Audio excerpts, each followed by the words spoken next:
नमस्कार, दैनिक shift time में आप सभी का बहुत बहुत स्वागत है। एक बार फिर से फाइनल इमरजेंसी सर्विस एस्पिरेंट जो है इस समय प्रदर्शन पर उतरे हैं। आखिर कब होगा इंसाफ?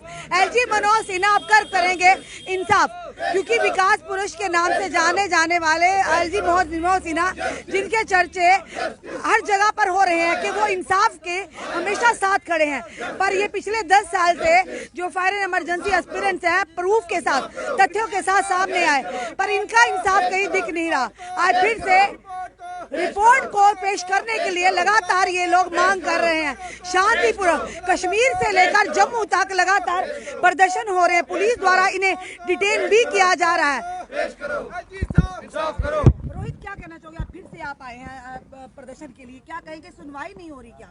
मैम, मैं बताना चाहूँगा कि जैसे कि आप सब जानते हैं कि 2013 से ये प्रोसेस चला आ रहा है और उसके बाद में इतनी बड़ी धांधली को देखते हुए इन लोगों ने एक कमेटी तो बनाई, लेकिन कमेटी का टाइम पीरियड था 1 मंथ का। उसके बावजूद आप लोग खुद देख रहे हैं कि हम लोग आए दिनों में यहाँ पे अनशन पे भी बैठे, हमने भूख हड़तालें की, रमजान के दिन यहाँ पे बिताए, लेकिन सरकार को कोई फर्क नहीं पड़ता। हमने नवरात्रे के दिन यहाँ पे बिताए, लेकिन सरकार को कोई फर्क नहीं पड़ा। अब यहाँ पे देखिए, लास्ट समय में 1 मंथ का अगर टाइम पीरियड मांगती है, गवर्नर प्रशासन मांगता है।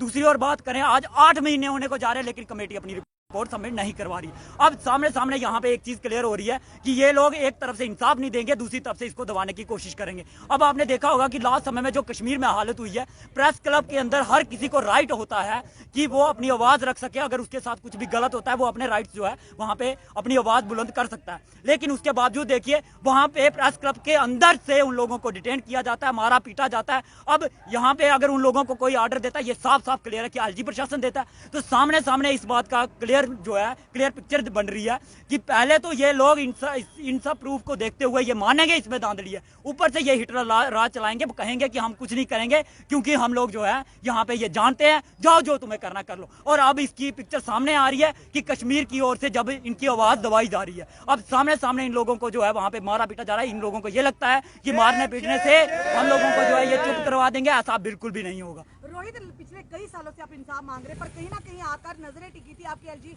मनोज सिन्हा पर। उन्होंने ही वायदा किया था कि इस जो घोटाले को भी सामने लाया जाएगा। आपको 1 महीने का टाइम दिया था, अब कितना समय होगा, अब और कितना इंतजार? मैम, यही तो दुर्भाग्य है एलजी प्रशासन का कि सिर्फ बातें की जाती हैं। एलजी साहब की अगर बात करें, बड़ी बड़ी स्टेजों पे ये कहा जाता है यहाँ पे जम्मू कश्मीर में 30,000 नौकरियां दी गई हैं। किसको दी गई हैं 30,000 नौकरियां?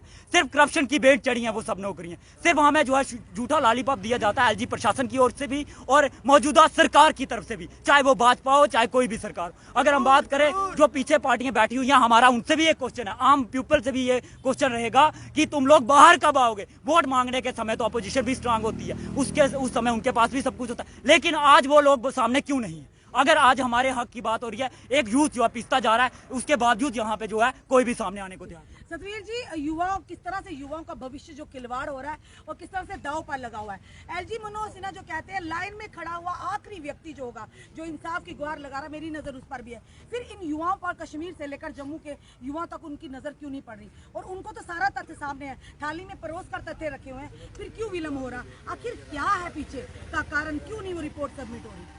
देखिए, मैं इस पे इतना ही कहना चाहता हूँ, जैसे इन बच्चों ने कहा कि अगर एलजी साहब इंसाफ की बात करते हैं, इंसाफ नहीं होता और इतना कुछ होने के बावजूद भी इंसाफ नहीं होता, तो हमें तो शक है कहीं एलजी साहब जो हैं उन लोगों को जानते होंगे या उनके साथ कोई सिट्टी बिट्टी होगी, तो इनको वही चक्कर है। ये तो बोल रहे हैं, मुंह पे बोल रहे हैं, आज तो मुंह पे बोल रहे हैं कि ऐसा हो सकता है।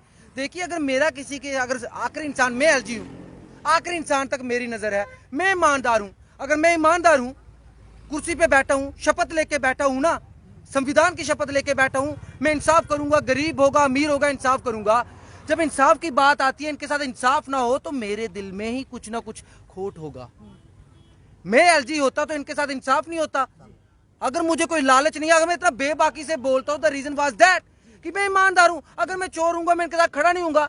अब एलजी को छोड़िए साइड पे, आज भाजपा को भी साइड पे छोड़िए, वो जो है वो सारी दुनिया को, सारे जम्मू कश्मीर को, युवाओं को, जनता का पता चल चुका है। लेकिन एनसी कहाँ मरी है, पीडीपी कहाँ मरी है, कांग्रेस कहाँ मरी है, अपनी पार्टी कहाँ मरी है, डीएपी कहाँ मरी है, ये पार्टियां कहाँ मरी हैं जो कहती हैं हम अपोजिशन के लीडर हो? दर लानत है तुम जैसे लीडरों पे। तुम्हारे आगे पीछे काफिला घूमता है, तुम्हारा कैडर है, जलसे तुम्हारे बड़े बड़े होते हैं युवाओं के हक इंसाफ के लिए, तुम आज तक सड़कों पे नहीं उतरे। तुमसे अच्छे तो हम लोग हैं, कम से कम घरों से निकलते हैं, जहां बुलाते हैं वहां आते हैं, जो कहना होता है वो कहते हैं, डंके की चोट पे कहते हैं। सतवीर जी, लगता है ये लड्डू सबने मिल बांट कर खाया, तभी विपक्ष भी सामने नहीं आ रहा। मैं विपक्ष का कहना चाहता हूं कि बार बार न्यूज सुनता हूं, ये लोग जब बातें करते हैं आपस में लोगों की चर्चा होती है।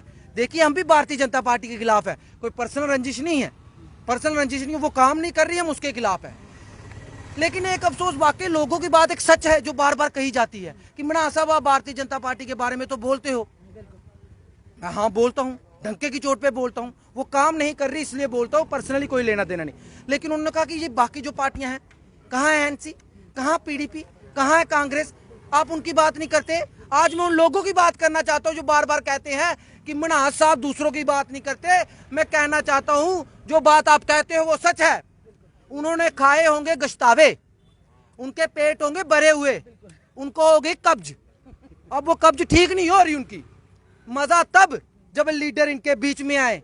ये तादाद 35 की देखो, 40 की देखो, 200 कश्मीर में है, JKSSB वाले हैं, लाखों युवा हैं।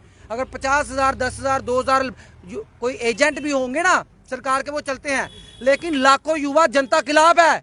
अगर यही जनता पांव पड़ने पे आ गई, नकमस्तक होने पे आ गई, अगर प्रचार तुम्हारे खिलाफ शुरू कर दिया तो तुम सीटें कहां से निकालोगे? इनको लगता पता क्या है, भारतीय जनता पार्टी ने हमें यहाँ खड़ा किया है।